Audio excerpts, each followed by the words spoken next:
Today we have decided to have Shri Krishna Puja in the land of Shri Krishna.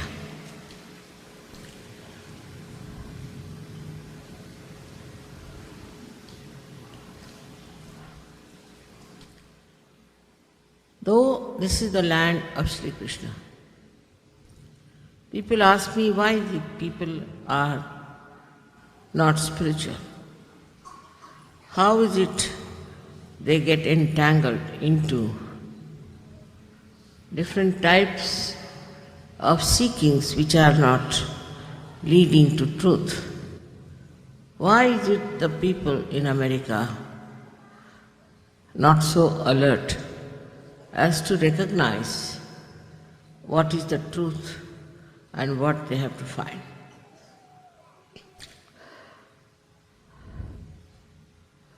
Shri Krishna's time was, as you know, at least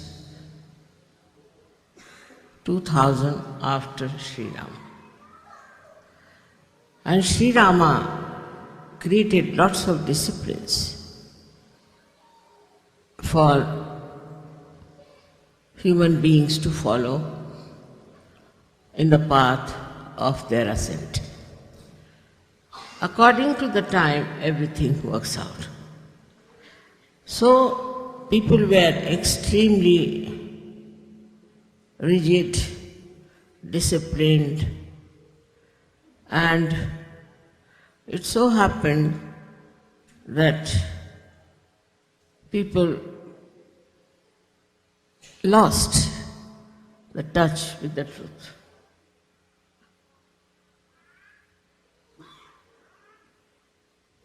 They would leave their wives, ill-treat their wives, do all kinds of things in the name of Sri Rama.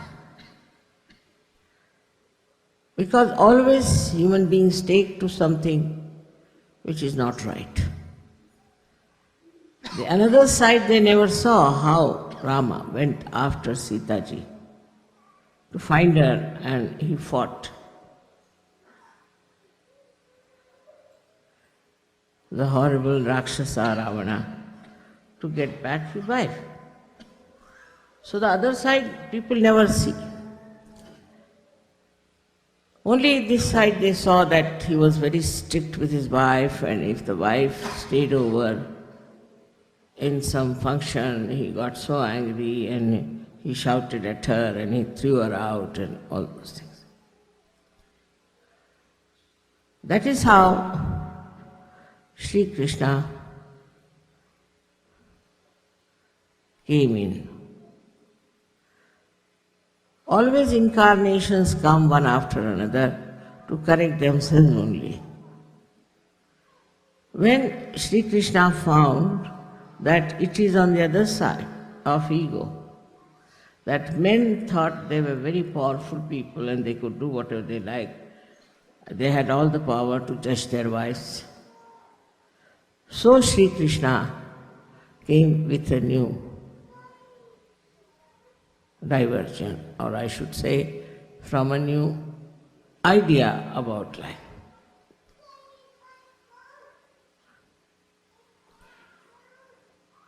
He talked of freedom. He talked of abandonment. And he talked that life is for enjoyment. Radha was the source of joy. Ra is energy, Dham is the one who sustains energy. She was the source of joy. And his idea was to enjoy life is the best way to live. And that's why he said that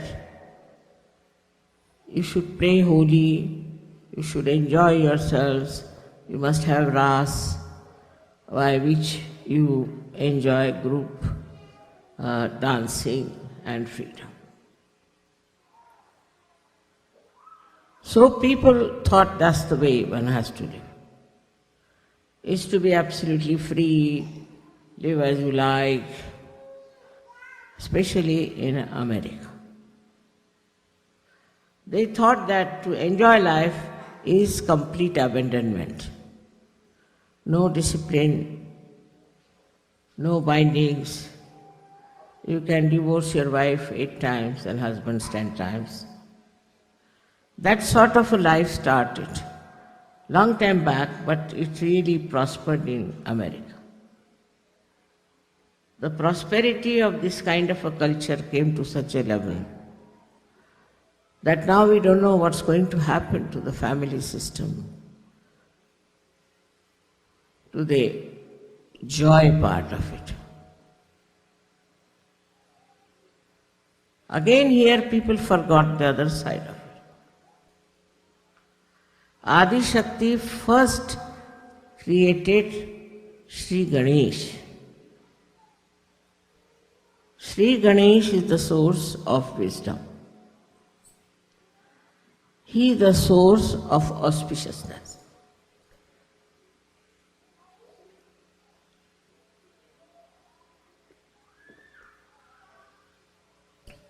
Through him we understand auspiciousness. And he is a child. He is an eternal child. And this behavior of abandonment is very destructive if there is no wisdom. First thing was to establish wisdom within ourselves. But we start a theory or a kind of a pattern of life without thinking, have we got the wisdom or not? Are we capable of following that pattern of life without any development of our wisdom? But the worst was when the freedom became the criteria of life. People became extremely dominating and egoistical.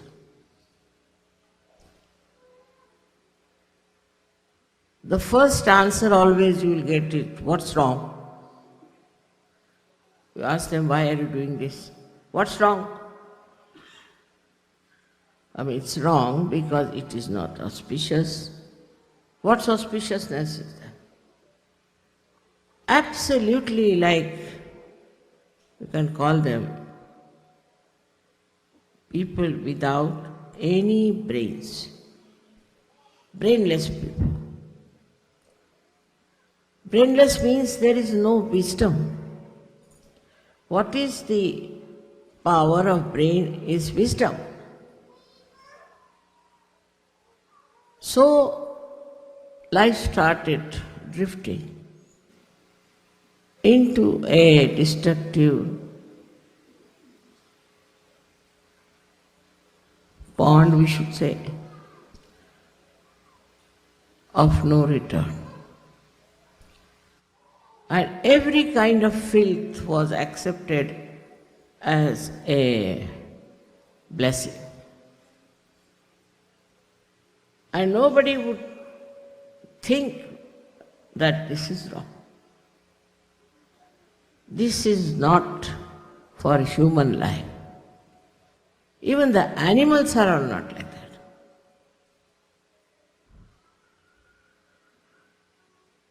Added to that came the stupidity of drinking alcohol.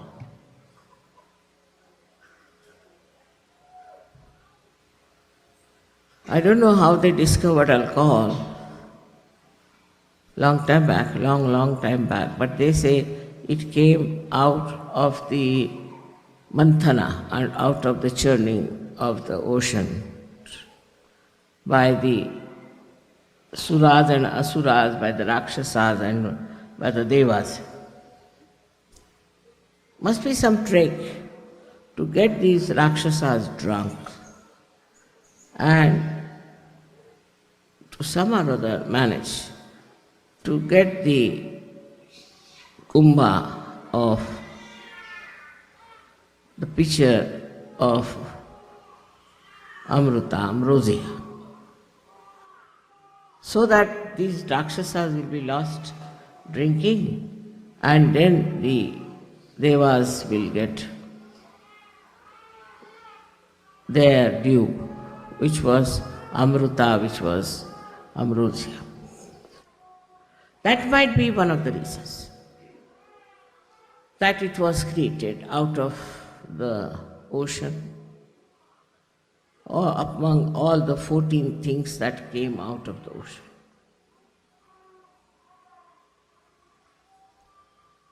So kind of a opposite quality of things were created. Another thing they created were prostitutes.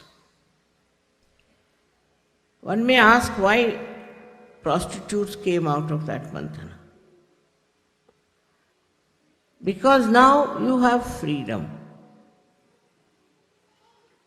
You are given freedom to choose. And so you must have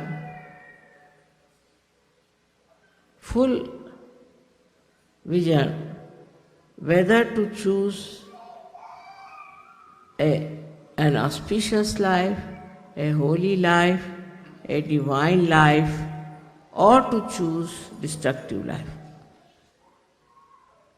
This opposition came forward because your freedom had to be respected.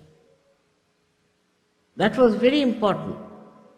In the growth of human awareness, it was very important to respect the freedom of human beings. Because animals, if you see, they have no freedom.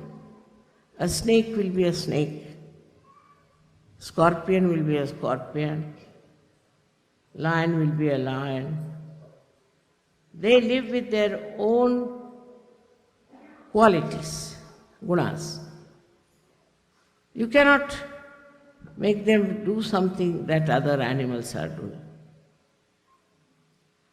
We have passed through all these different animal yonis, and now we are human beings, and now we have freedom. Now why freedom? One may ask, because these days they ask us question for everything you say. Why freedom needed? Like I always told you before, that in the school, they teach you 2 + 2 is 4, and you have to remember it.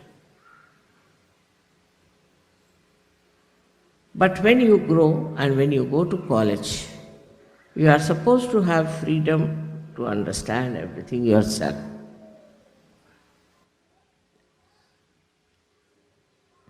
In the same manner, your awareness was to be brought to that level that you could use your freedom wisely.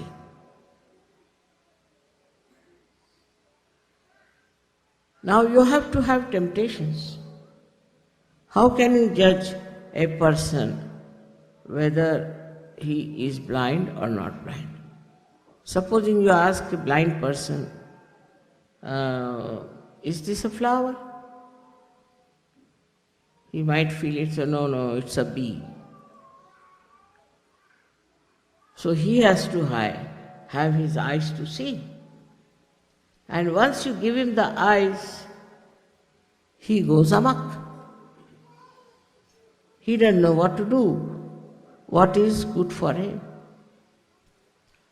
So he chose all that was not at all good for him, auspicious for him, and detrimental for his growth.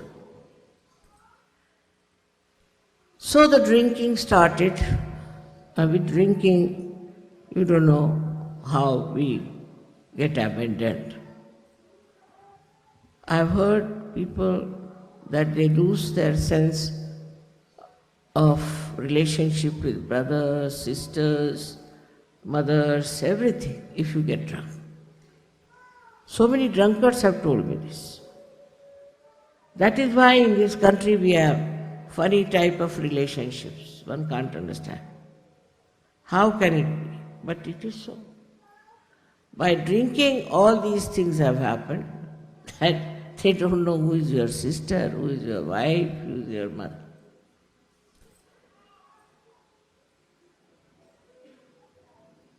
In India also we have a different type of thing, that they will ill-treat their mother, they will ill-treat their sister, ill-treat their wives, the other way around also. But here, they do not ill-treat.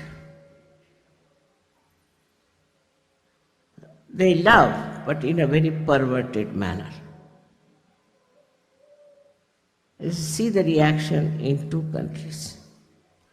So this grew up very much. And today we see a country that is America in a complete chaos.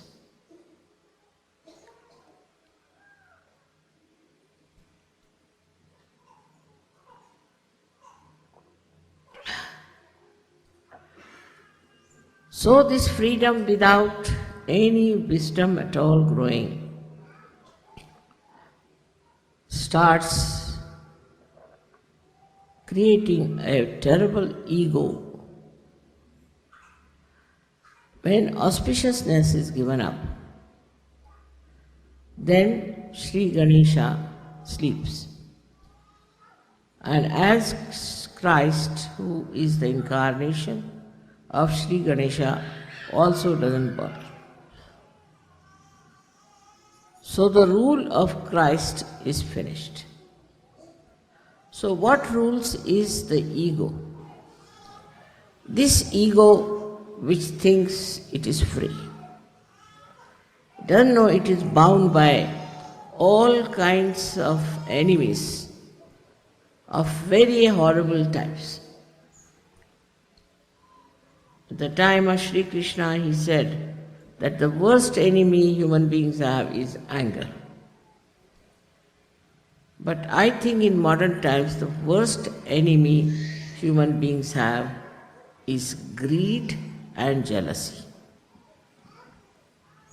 Greed has no meaning these days. I mean, what do you say to a person who has 3,000 shoes? I mean, pairs of shoes. Must be mad.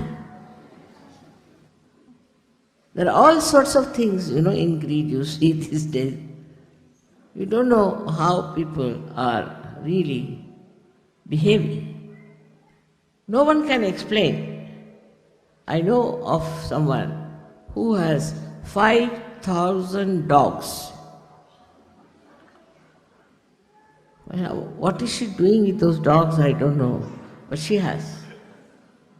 Like all countries, even in America, I think it's much worse. Much worse. Now you may call it anything, consumerism or anything like that, or your economics, which is, I think, very faulty. Doesn't understand human beings. Whatever it may be, it can never bring benevolence, neither to the person who thinks he is rich or to the people whom he is exploiting. As far as spirituality is concerned, they are all away from the realm of divinity. Now the mind starts working with ego. Ego takes over like a computer, and it starts suggesting ways and methods by which how much money you can earn. So when you start earning money, then again the same ego mister tells you how to destroy yourself with this money. They do all kinds of things when they have money. I mean, that money is not a Lakshmi Prasad. It is some sort of a money that becomes like a Rakshasa or a devil and which devours you. It takes you to all kinds of wrong places. It takes you to such horrible theories that nobody would accept such theories. This ego makes you feel that you are perfect, you know everything. Whatever you are doing is the best. But with all that doing, what happens? You become restless. You cannot sleep. Now the problem here is that people have this so-called tension, stress. In our young age, we never heard of this. What is tension, stress is. Even now in India, very few people know about it. Because you yourself, you are destroying yourself. So with this money, say, you want to entice some woman. Take a very low-level thing. Then you'll run after her, give her this, give her that, and spend all your money till you become bankrupt. And then you start sitting and crying. This is a common story. I don't know why don't they make films like this, to show actually what happens to a person who runs after money and he goes on then spending that money. He doesn't know what to do. You see, money also eats him, I think. On the other side, we have people who are extremely miserly.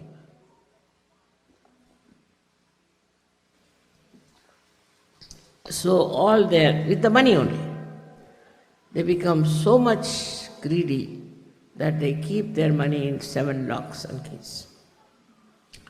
Now, they see in the world there are people who are suffering so much, who have so much problem.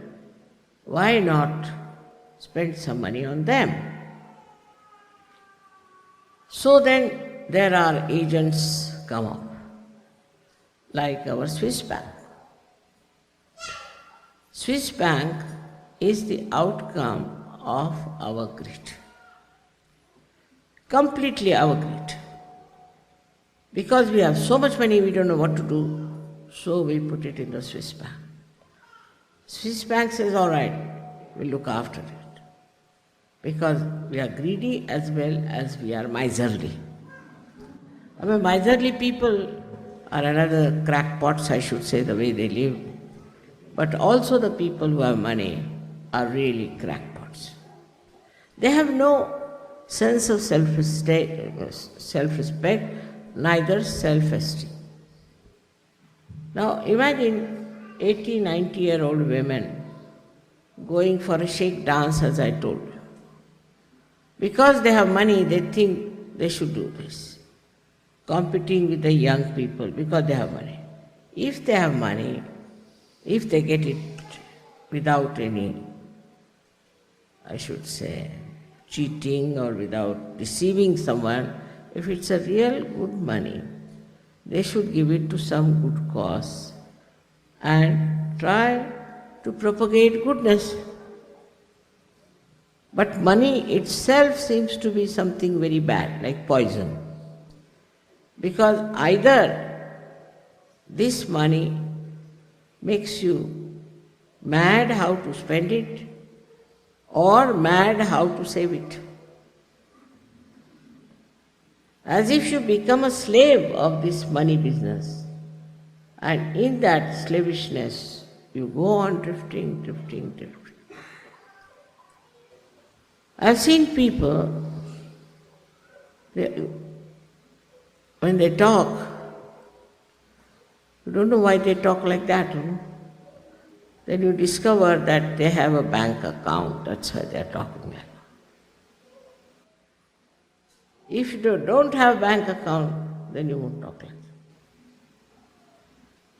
I mean, more than that also. This country is overflowing with money, with all kinds of money transactions, permutations and combinations and this and that and what you can do with money. Because Shri Krishna is Kubera. He is the deity, or we can say he is the god of wealth. But at the same time, he is a very mischievous god.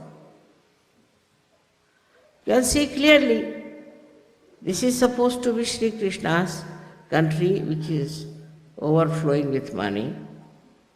At the same time, you find horrible things happening, worst in the whole world. I mean, no one can beat Americans, they say. In stupidity, in vulgarity, indecency, exploitation. So this is the curse of money on human beings, which is to be understood that freedom without wisdom is the most dangerous thing to use. It is better not to be free if you have no wisdom. Because God knows what you will do if you have freedom and no wisdom. I've seen here, heard about women who are killing their children. But nowhere you will find such a thing like that. Killing small children. Now how this money makes you so dry that you have no, I would say, no love, no feeling. Just for killing's sake also, people kill here.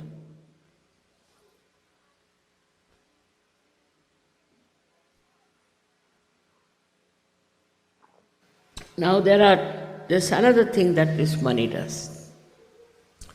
It creates a disparity. There are some who are very rich, there are some who are very poor. So those who are very poor are against those who are very rich. They can't understand why should these people have so much money. So they think it's a matter of right to snatch all that money from them and use it for themselves.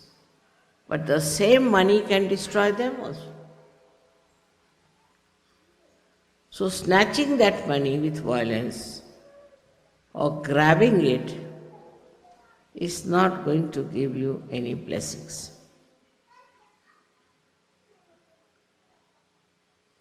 So what is the purpose of wealth? That is very important for people who worship Shri Krishna too. In Shri Krishna's life, he saw that the women who were creating buttermilk and butter were carrying all that all the way to Mathura, where in Mathura this horrible king Kamsa was reigning, and they used to give to all the soldiers there. He didn't want them to do that, because they would fetch much more money, they would be paid much more. So these women were greedy about it. Instead of giving them to their own children, to their own families, they used to collect all that and take to Mathura. From very childhood, Shri Krishna used to throw stones at those pitchers and break their pitchers. Because he didn't want that to go all the way to Mathura to feed those horrible soldiers. This is what it is we have to learn. That if we have, say, surplus money or something, you have to think what you can do with it and what joy it can bring by sharing with right type of people. Not in the pubs, no, I don't mean that. But sharing it for their needs and what they want. Actually, a disciple of Shri Krishna should be a self-satisfied person. Look at his life. How self-satisfied he was. Every episode about him talks of his complete oneness with himself. For example, when Arjuna asked him that, why don't you join us, Pandavas, to fight with us? In modern times, in the competitive life, if you see those races, they're so anxious to win, to have the higher position. Then all the big politicians are trying to bring down other politicians to have their own power. But what did Shri Krishna say? That I will be your charioteer. I'll drive your chariot, but I will not lift my weapon against anyone. We can't think of anyone like that today. See, people will never say that, all right, I will stay down and you be on the throne. Very difficult. Even to see one person who could behave like Shri Krishna. Because whether he is a charioteer or he is the one who was Arjuna or he was the captain of the whole thing, he knew what he was. What was the need for him to become this or that and that? But these days you see, to become something is such a struggle going on. Someone wants to be, say, the Prime Minister.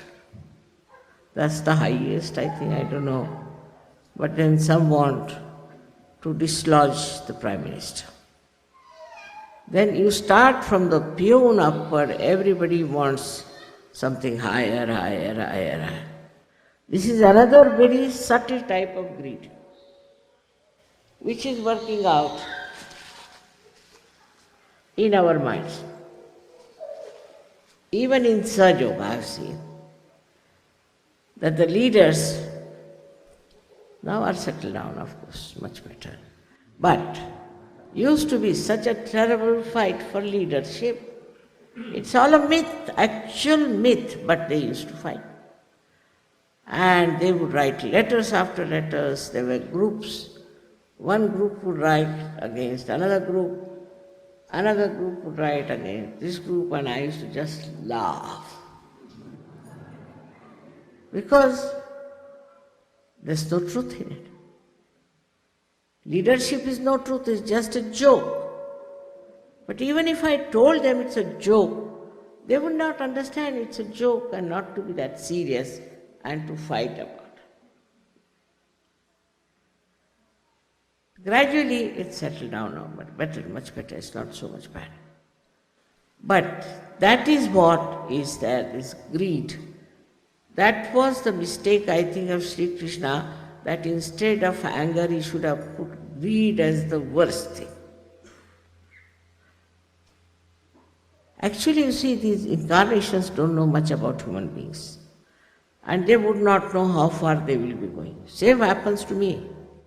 But they are absolutely unaware that what these human beings are, what you tell them, what they will make out of it. Their brains are so sharp that they'll pick up whatever is wrong for them and never see whatever is right for them. Sri Rama tried something it was of no use. Shri Krishna tried something, it was of no use. So we come to Shri Jesus Christ. Nowadays, the people who are suffering us are ardent disciples of Christ.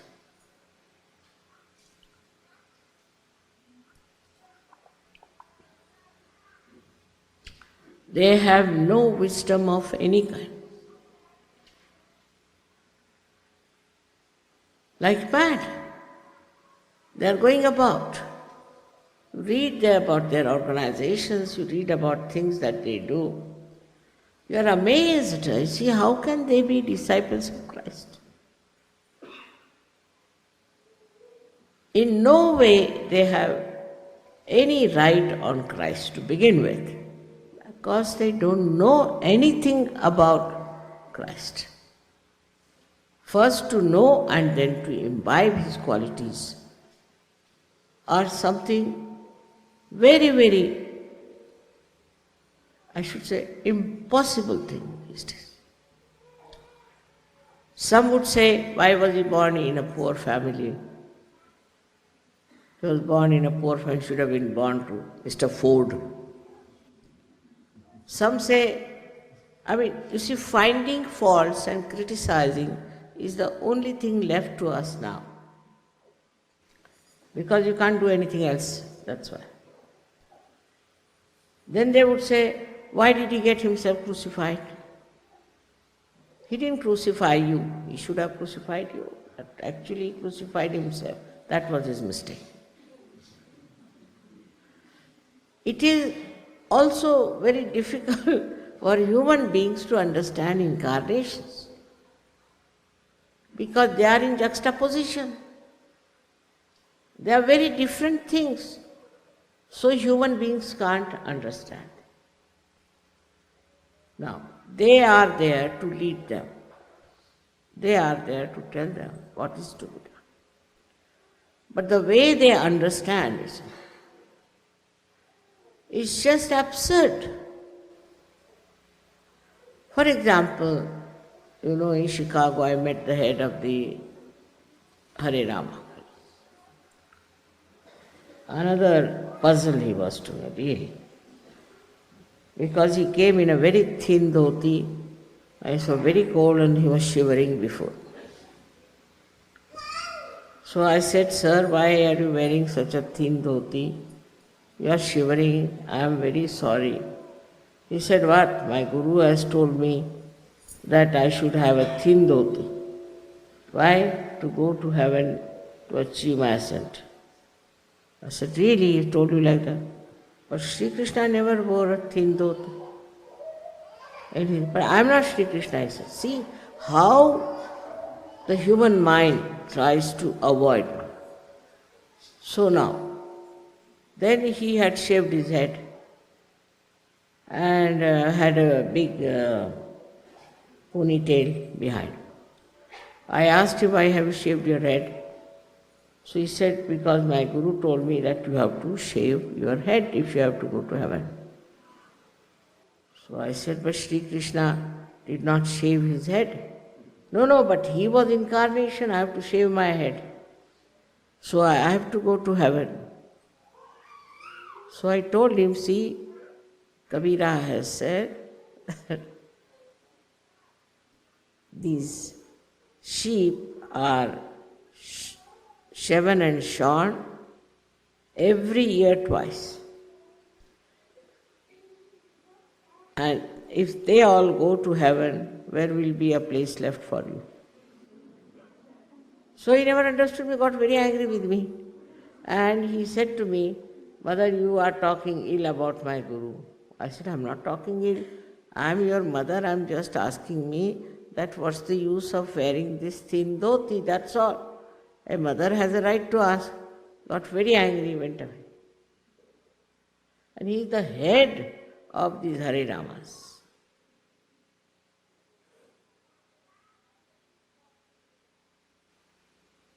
So to understand the incarnation also you have to be a realized soul. Otherwise you cannot. Because they look very absurd.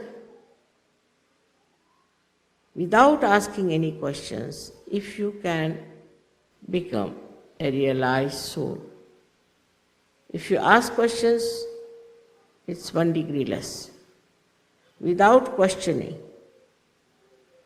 if you get your realization without any questions, then you have the highest marks. But if you after questioning and this thing and that thing, then you have less marks. Because your mind is very active. And the person whose mind is active cannot achieve something beyond the mind. You have to achieve it beyond the mind.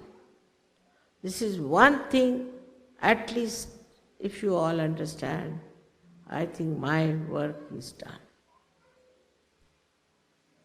All tricks tried by Shri Krishna, all disciplines put by Sri Rama, all the gurus who tried their level best to tell you what to do is only to make you a yogi by taking you beyond the mind.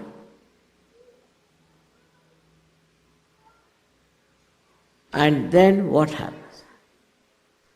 Then you are in connection with this all-pervading power, which is looking after you, which protects you, which helps you. In every way you are absolutely in charge of this Parama Chaitanya. Now supposing I do not take the citizenship of America, of course I may never take, but suppose, then this government is not in charge of me. But if I take, of course they'll tax me, do all kinds of things, doesn't matter, but at least they'll be in charge. But this Param Chaitanya, when it takes over, it is love. Is absolute love. Love which thinks, understands, coordinates, cooperates, works, and extremely sensitive. It works. I'm sometimes so surprised the way it works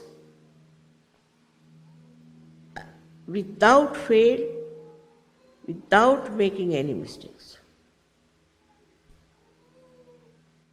Don't have to even tell because you're there. But to believe that we are there also is a difficult task. With all the experiences, you should believe that you are there. But that is also quite a difficult task. So when we say they are established Sahajogis, then what we mean is this, that they are completely one under complete charge of Parama Chaitanya. That's what we have to be. If you want to save this country, you have to be that. No argument, no explanation, nothing. No fighting, no strikes, nothing. No placards is needed. You are the ones who will advertise Sahaja. Every one of you should understand that your life is very important at this juncture. And you have to become that special person who reflects reality through the divine love. May God bless you.